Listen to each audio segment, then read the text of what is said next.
Seoul, South Korean police have arrested the owner and the manager of a building where 29 people died in a fire last week, accusing the pair of multiple safety lapses, including blocked exits and malfunctioning sprinkler systems. On Thursday, a fire ripped through an 8-story high-rise in the small city of Incheon. At least 20 of the victims were women who were overcome by toxic fumes in a second-floor sauna. Incheon police have only identified the owner by his last name of Lee, and the manager by his last name of Kim.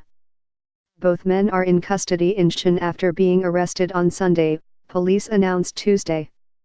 Lee faces 2 charges of violating fire safety regulations and committing involuntary homicide by professional negligence, while Kim also faces the involuntary homicide charge. If convicted of involuntary homicide, Lee and Kim could face up to 5 years in prison or 20 million won, $16,000 in fines. The sprinkler system on the building's first floor did not work properly when the fire erupted, a police detective, who asked not to be named as he was not authorized to speak on an ongoing investigation, told Reuters. If the sprinkler system worked, the fire probably would not have spread as fast as it did. Photos released by the Yonhap news agency showed a smoke-stained stairwell and a fire exit filled with shelves and supplies on the second floor, where most of the deaths occurred.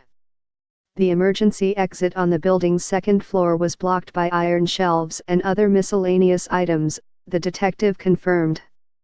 Officials are still investigating the cause of the conflagration.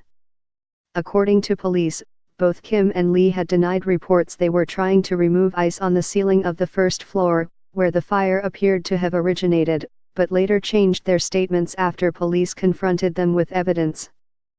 The Korea Jungang Daily newspaper reported on Tuesday that Lee had at one point told police he did not alert the women in the sauna because they were undressed. However, the police detective told Reuters he could not confirm that as investigations were ongoing.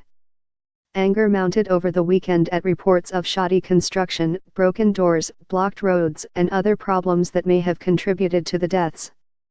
Yonhap photos of the scene showed parked cars surrounding the building, with some witnesses saying that combined with narrow roads to delay the response by fire trucks.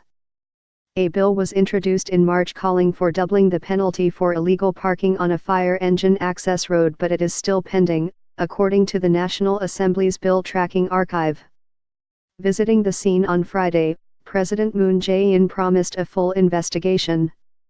The government as a whole will thoroughly probe this accident's cause and process of response, and although after the fact the investigation and measures will be such that, at least, there will not be lingering deep sorrow, he said.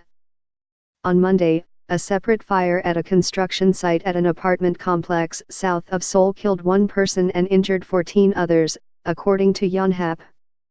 Additional reporting by Hyun Hee Shin, writing by Josh Smith, editing by Sam Holmes.